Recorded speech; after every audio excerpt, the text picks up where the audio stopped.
Commençons cette vidéo avec la question du jour suivant. On vous demande de calculer un de ces deux déterminants. Lequel allez-vous choisir? Probablement que vous choisiriez le deuxième déterminant parce qu'il contient beaucoup de zéros, mais en plus on se rappelle que le déterminant d'une matrice triangulaire est égal au produit de ses éléments diagonaux. Donc, le deuxième déterminant est tout simplement égal à 1 fois moins 3 fois 1 fois 6, c'est-à-dire moins 18. Le premier déterminant, il n'y a pas beaucoup de zéros et probablement que ce serait très long à calculer. En fait, le but de cette vidéo, c'est de démontrer qu'il est possible d'écrire le premier déterminant comme une constante fois le deuxième. Étant donné que le deuxième déterminant est facile à calculer, ce serait intéressant de voir comment transformer le premier déterminant en le deuxième. Pour y arriver, on va utiliser l'effet des opérations élémentaires lignes sur le déterminant. Donc allons-y, soit A une matrice carrée, on a. Donc on a trois propriétés. Pour les découvrir, on va regarder quelques exemples. Regardons le déterminant de la matrice 2, 3, 3, 4. Donc le déterminant donne ici 2 fois 4, 8, moins 9, qui donne ici moins 1. Maintenant, on va faire une opération élémentaire ligne. On va faire 3 fois la ligne 1 et on obtient un nouveau déterminant, 6, 9, 3, 4. Ce déterminant est égal à 6 fois 4, 24. 24 moins 27, ça donne moins 3. On voudrait avoir une égalité entre les deux déterminants et on s'aperçoit qu'il faudrait tout simplement écrire ici un tiers. Et puis, c'est logique puisque la première ligne est multipliée par 3 par rapport au premier déterminant. Donc, son déterminant est 3 fois plus grand et pour préserver l'égalité, on doit multiplier par un tiers. Si on y va en général, donc si je prends une matrice B, qui est la matrice A à laquelle on a multiplié la ligne I par K, pour préserver l'égalité, on doit faire 1 sur K ici. Nous, la propriété, on va plutôt préférer l'écrire de la façon suivante. K fois le déterminant de A va être égal au déterminant de B, ce qui nous donne la première propriété, c'est-à-dire le déterminant de B égale à K fois le déterminant de A, où B est la matrice obtenue en multipliant une ligne de A par K. Allons-y avec la deuxième propriété. On prend le déterminant de la matrice 6, 9, 3, 4, qui est ici moins 3, et on intervertit les deux lignes, tout simplement. Donc 3, 4, 6, 9. Si on calcule le déterminant, qu'est-ce qu'on obtient? 3 fois 9, 27. 27 moins 24, ça nous donne 3. Donc ici, si on veut préserver l'égalité, il faut rajouter un signe moins. Donc c'est quoi l'effet d'intervertir deux lignes? L'effet, c'est tout simplement un changement de signe. Donc si on intervertit deux lignes de la matrice A pour obtenir la matrice B, on doit mettre un signe moins pour préserver l'égalité. Soit on met le signe moins du côté droit, soit on le met du côté gauche.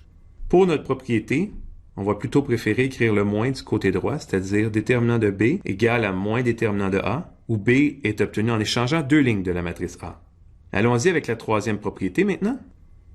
Donc ici, j'ai la matrice 3, 4, 6, 9. Son déterminant 3 fois 9, 27, moins 24, qui donne 3.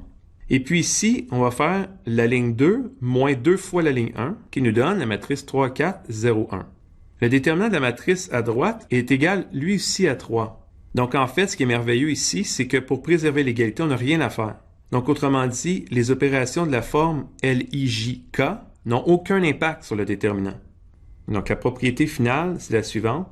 Déterminant de B égale au déterminant de A, où B est obtenu en ajoutant à une ligne de A un multiple d'une autre ligne. Regardons l'exemple au complet. Donc on part avec la matrice 2, 3, 3, 4. On lui fait d'abord 3 fois la ligne 1, et pour préserver l'égalité, on doit avoir un 1 tiers devant. Maintenant, on continue, on intervertit deux lignes, le 1 tiers est encore là, la matrice, les lignes sont interchangées, mais pour préserver l'égalité, on doit avoir un signe moins ici. On continue, maintenant on fait la ligne 2 moins 2 fois la ligne 1, le moins 1 tiers ne change pas, donc on se retrouve avec la matrice 3, 4, 0, 1, dont on veut trouver son déterminant. Ici, on trouve 3 fois moins 1 tiers, la réponse finale, c'est moins 1. On constate que la première matrice n'est pas triangulaire, mais que la dernière, elle, est triangulaire. Si on revient à l'exemple du début, une matrice 4 par 4, c'est plus pertinent de faire des manipulations comme on vient de faire pour avoir une matrice triangulaire. Donc allons-y. Ici, on va utiliser la méthode de Gauss. Donc le but ici, c'est d'échelonner la matrice en préservant l'égalité pour les déterminants. Donc la première étape, on intervertit ici la ligne 1 et 2 pour avoir un pivot égal à 1 à la position 1, 1. Cette étape n'était pas nécessaire, mais ça va être plus simple pour les calculs qui vont suivre. Comme on l'a vu, intervertir deux lignes nous ajoute un signe moins. Ensuite, on va faire apparaître des zéros sous le 1. Bon, le signe moins, lui, ne change pas. On va faire la ligne 2 moins 4 fois la ligne 1, la ligne 3 moins 3 fois la ligne 1 et la ligne 4 moins 2 fois la ligne 1. Tous ces termes ici vont devenir nuls. en faisant les manipulations, on se retrouve avec le déterminant suivant.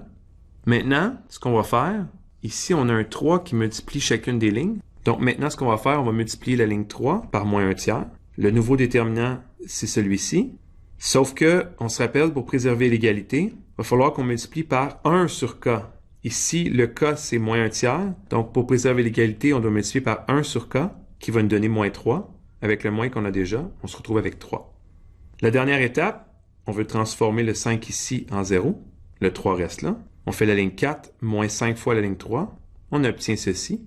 C'était le but annoncé. On a donc une matrice triangulaire. Son déterminant est facile à calculer. 1 fois moins 3 fois 1 fois 6 qui nous donne moins 18 fois 3 qui nous donne moins 54. Dans cette vidéo, on a vu que le déterminant d'une matrice triangulaire est très facile à calculer. On a vu les effets des opérations élémentaires lignes sur le déterminant, et en terminant, on a vu comment calculer un déterminant avec des opérations élémentaires lignes.